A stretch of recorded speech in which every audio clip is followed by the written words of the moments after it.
Kami memilih topik intoleransi dan mengambil salah satu contoh intoleransi berupa diskriminasi ras. Melihat banyaknya kasus diskriminasi ras yang terjadi di Indonesia, kami ingin mengetahui bagaimana penyebab dan solusi yang dapat kami berikan agar diskriminasi ras di Indonesia tidak dinormalisasikan oleh masyarakat. Sebelumnya, Levi, aku Mainaja Firdaus dan Aku Zara Ibrahim dari psikologi, mau wawancara Levi untuk mata kuliah kewarganegaraan. kalau boleh tahu, Levi nama panjangnya siapa dan dari mana nih? Saya Levinus Budai, asal dari Pempotinga, Kabupaten Doli, Kampung Pertama. Maaf nih kalau misalkan agak keluar nih, kenapa sih memilih Jambi sebagai tempat pendidikan Levi nih? Saya ini pilih di Kota Jambi, itu jalur afirmasi bantuan dari pemerintah. Jadi saya pilih di Kota Jambi. Kota Jambi kan itu tidak ada anak Papua. Aku pikir gitu. Oke. Nah, aku dapat di sini. Ya, Levi dari prodi apa nih? prodi keperawatan, Fakultas Kedokteran, dan ilmu kesehatan. Mungkin langsung aja ya. Levi selama ini pernah mendapatkan diskriminasi nggak sih? Cuma satu kali aja. Kalau boleh tahu gimana tuh? Itu pas kita makan sama-sama dengan teman angkatan saya, teman prodi. Dan itu sambil makan tanpa izin teman saya, dia aku kan sambil makan, jadi teman saya kan pikir apa tidak tahu, dia kasih semprot pakai apa ya, aduh, lupa juga. Kayak pembersih tangan gitu, sanitizer atau gimana? Tidak, apa itu, Absol. Absolnya. Oke. Ya. Terus apa sih yang Levi rasakan pas dia dapat diskriminasi itu? Itu aku pikirkan tuh aku bau kan waktu makan kan keringat, jadi teman pikirkan tuh aku bau, jadi dia kan semprot aku. Nah gitu. Gimana sih Levi menyikapi teman Levi itu yang melakukan diskriminasi gitu? Itu aku kan jaga untuk persatuan, jadi saya tidak bisa menjauhkan, jadi aku bilang hormatilah yang orang yang sedang makan. Aku bilang cuma itu aja. Ya. Mungkin dari aku itu aja, akan dilanjutkan sama Al nih. Berarti kan tadi itu diskriminasi yang Levi dapatkan berarti secara langsung kan ya? Iya, Nah, secara langsung. Levi pernah nggak berpikir nih pas dapat diskriminasi tadi kayak mau ngelaporin ke pihak berwenang gitu? Itu saya tidak berani, walaupun saya keluarga saya pun saya tidak bisa melaporin, atau dengan teman pun juga saya tidak bisa kasih tahu. Hanya itu menjauhkan teman. Saya itu untuk menjaga untuk teman punya nama baik, untuk dalam persatuan, persaudaraan, atau keluarga begitu.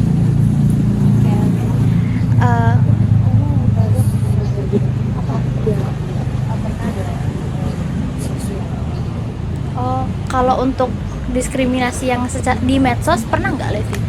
Tidak pernah. Oke. Satu lagi pertanyaan terakhir. Levi, maaf ya, kan kulitnya eksotis nih, kayak khasnya orang timur. Kebetulan kakek aku juga dari Nusa Tenggara Timur, kulitnya juga seperti Levi. Pernah nggak sih dapat kayak dibeda-bedain gitu sama teman-teman di sini? Kalau dari Papua pernah, tapi kalau di sini tidak pernah. Kalau aku bergabung dengan di sini kan mereka itu senang. Ya, teman-teman aku abang-abang itu mereka suka main dengan aku. Ya, gitu. Pertanyaan selanjutnya nih, kok bisa setahu aku ya, kan orang timur kan memang kulitnya eksotis gitu kan ya. kok bisa malah di Papua yang mendapatkan diskriminasi? Kalau di Papua kan itu kan saya di Papua kan memang kita jalankan Papua kan jalan masing-masing. Yang orang Jawanya kan jalan masing-masing. Oh, jadi kayak Beda-beda kan begitu. oh, oke. Nah, kalian penduduk asli sana malah didiskriminasi oleh pendatang ya?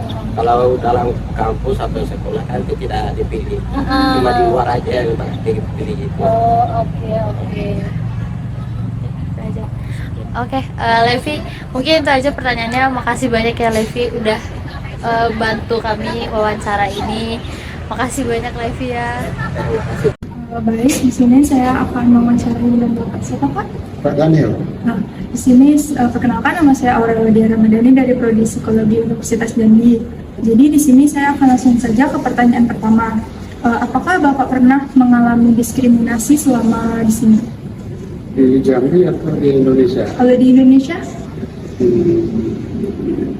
Nggak pernah. Nah,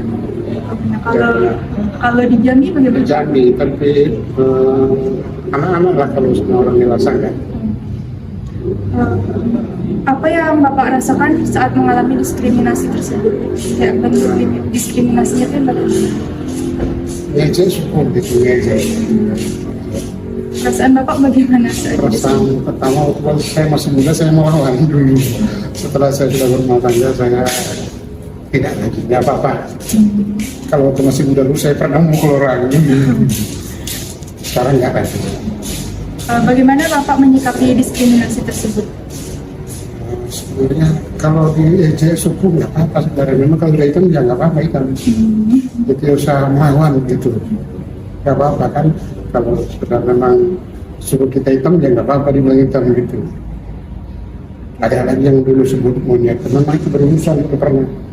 Tapi sudah selesai. Oke, selanjutnya diskriminasi yang dialami itu secara langsung atau pernah juga di media sosial? Media sosial nggak pernah, tapi secara langsung pernah. Tetangga saya. Saya kan pendeta, itu biasa dibilang monyet segala macam. Tapi kalau pendeta jangankan dihina, dibunuh pun nggak apa-apa. Jadi saya nggak terlalu. Tapi kalau anak-anak saya yang mahasiswa yang dijual itu pernah, tapi Kafasa cepat turun tangan. Dimediasi selesai. Terus yang terakhir nih, apakah Bapak pernah ingin melaporkan pelaku tersebut ke pihak yang berwenang? Yang susah kalau yang berwenang lagi yang apa diskriminasi juga. Tapi tidak semua itu oknum. Saya pernah dulu waktu itu Kapolseknya dan Ramilnya, tapi karena berkaitan dengan gereja. Tapi itu pribadi mereka, pada umumnya baik. Setelah mereka diganti Kapolsek yang baru kawan baik. Jadi itu oknum. Kalau secara masyarakat sebut tidak masalah. Baik Bapak, mungkin cuma itu saja pertanyaannya. Terima kasih atas waktunya Bapak. Terima kasih. Oke, selamat malam Pak. Sebelumnya perkenalkan, nama saya Aulia Zara Ibrahim dari Psikologi Universitas Jambi. Kalau boleh tahu dengan Bapak siapa? Saya dengan AKP Heri, jabatan di Polda Jambi sebagai Parik 1 Itwasda Polda Jambi. Jadi ini Pak, saya di sini tuh mau wawancara tentang rasisme. Jadi untuk pertanyaan pertama, apakah Bapak pernah mendapatkan laporan tentang diskriminasi ras atau semacamnya yang berkaitan dengan rasisme? Selama dinas kurang lebih 27 tahun, saya belum pernah untuk di Jambi, saya belum pernah menerima baik itu pengaduan atau laporan berupa diskriminasi ras. Terus kalau dari Bapak, apa saja hukuman untuk pelaku yang melakukan diskriminasi ras ini? Kalau hukuman, kembali lagi mungkin di Undang-Undang Nomor 40 Tahun 2008 itu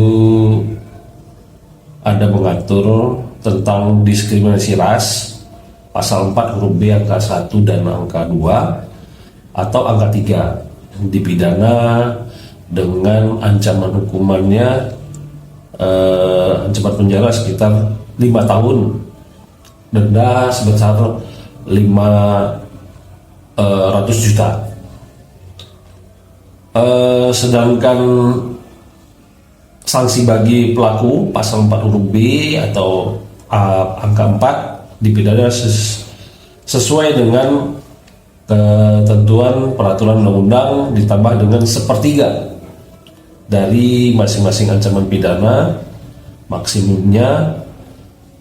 Selain Undang-Undang 40/2008, perbuatan diskriminasi juga diatur dalam Undang-Undang Nomor 11 Tahun 2008 tentang Informasi dan Transaksi Elektronik, junto Undang-Undang Nomor 19 Tahun 2016.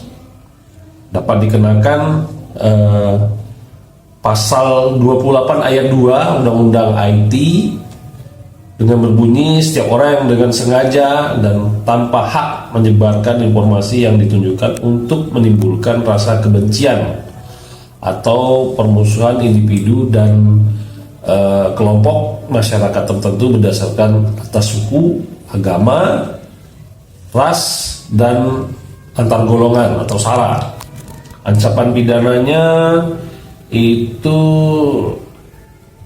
6 tahun penjara atau sanksi 1 miliar. Berarti itu hukumannya. Iya.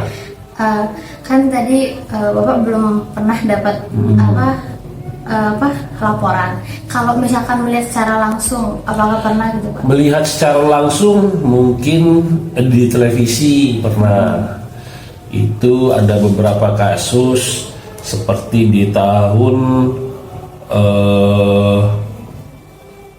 di bulan April, mungkin itu di tahun 2019, itu ada salah satu keluarganya Pak Slamet yang ditolak tinggal di daerah Bantul.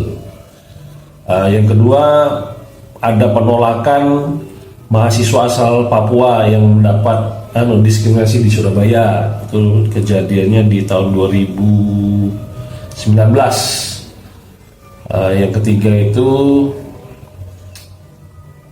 penyerangan dalam upacara adat di Solo pada bulan Agustus 2000 di tahun 2020. Terus menurut Bapak, apakah masyarakat sekarang tuh udah paham kalau diskriminasi ras atau rasisme ini merupakan hal yang tidak boleh dilakukan gitu? Kalau untuk sekarang saya rasa sudah banyak masyarakat yang mengerti akan diskriminasi ras, karena hal tersebut tidak baik dilakukan di tengah-tengah masyarakat. Terus kalau saran atau solusi dari Bapak sendiri untuk masyarakat yang masih sering melakukan diskriminasi ras itu apa solusinya? Solusinya mungkin yang pertama kita edukasikan dulu atau memberikan pembelajaran sejak dini kepada masyarakat yang masih kurang mengerti akan bahayanya diskriminasi ras dan ancaman hukumannya kita kasih tahu, sehingga masyarakat tidak sembarangan. Mungkin masyarakat juga berpikir apabila mereka melakukan ini akan diambil untuk bisa jadi hukuman penjara ataupun sanksi berupa uang yang tadi saya sebutkan sebesar 500 sampai 1 miliar itu. Berarti kalau secara keseluruhan masyarakat di Jambi nggak terlalu banyak yang melakukan rasisme? Kalau untuk di Jambi, saya selama ini memang dinasnya di Jambi dan saya belum pernah menemukan.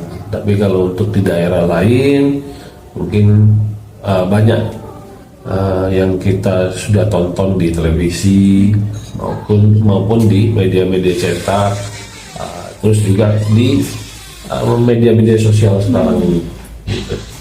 Oke, terima kasih banyak Pak udah dibolehin untuk wawancara.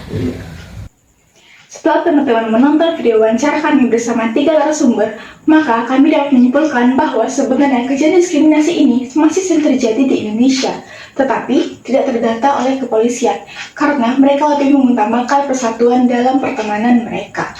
Selanjutnya, kami akan bahas lebih lanjut tentang definisi, data, contoh kasus, penyebab, bahkan solusi agar kejadian ini tidak terulang kembali.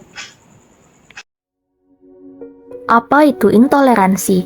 Intoleransi berdasarkan Kamus Besar Bahasa Indonesia berarti ketiadaan tenggang rasa, atau secara umum dapat kita artikan sebagai suatu bentuk pandangan yang tidak memperdulikan nilai-nilai yang ada dalam toleransi. Nilai-nilai ini dapat berupa perasaan empati terhadap orang atau perasaan empati terhadap kelompok tertentu yang memiliki latar belakang atau perbedaan golongan. Setelah kita mengetahui apa itu intoleransi, selanjutnya kami akan menyajikan data terkait dengan salah satu bentuk intoleransi, yaitu diskriminasi ras.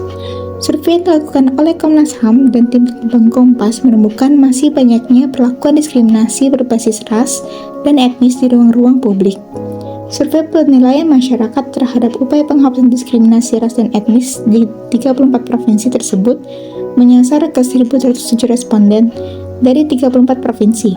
Hasilnya adalah sebanyak 58,5% responden mengaku masih mendengar pidato berisi luapan bernada diskriminatif. Terkait diskriminasi ras dan etnis ini, sepanjang 2011 hingga 2018, Komnas HAM menerima 101 laporan.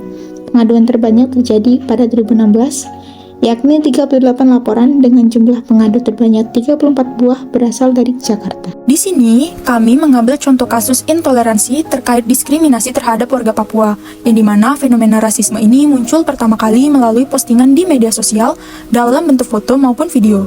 Kemudian, konten tersebut direspon oleh pengguna media tersebut dan mengarah ke arah diskriminasi karena perbedaan warna kulit ras Papua. Dialog media sosial ini merepresentasikan stereotip terhadap suku Papua dan bentuk konstruksi sosial yang sudah dihadirkan melalui wacana mengenai ras kulit putih memiliki adab dan ras kulit hitam tak memiliki adab. Di dalam media sosial, kasus diskriminasi tersebut merupakan kasus sosial yang dapat memancing konflik tersebut dalam waktu tertentu jika terjadi sebuah kesalahpahaman dalam menyampaikan sebuah informasi ke halayak ramai. Oleh karena itu, kasus diskriminasi tidak boleh disebarluaskan begitu saja di media sosial, sebab akan memicu pemahaman dan respon yang berbeda sesuai sudut pandang yang diambil pembaca. Pada 5 Maret 2021, terjadi kasus diskriminasi terhadap Aliansi Mahasiswa Papua.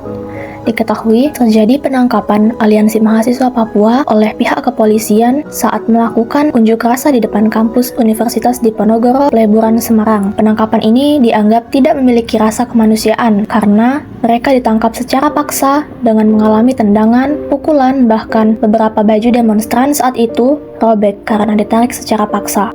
Ucapan Kombes Leonardus Harapan Tua Simarmata Permata dianggap merendahkan derajat manusia. Hal ini membuat Aliansi Mahasiswa Papua melaporkan kejadian ini ke Divisi Propam Mabes Polri. Pernyataan tersebut menyebutkan bahwa darah orang Papua halal untuk ditembak. Tentunya hal ini merendahkan derajat manusia dan melanggar hak asasi manusia orang Papua untuk tetap hidup. Kombes Leonardus Harapan Tua Simarmata Permata sebagai seorang pemimpin sudah seharusnya menghargai pendapat yang dikemukakan oleh massa dan menghargai hak asasi manusia. Selanjutnya, kami akan menyebutkan beberapa penyebab intoleransi masih terjadi di kehidupan beragam negara.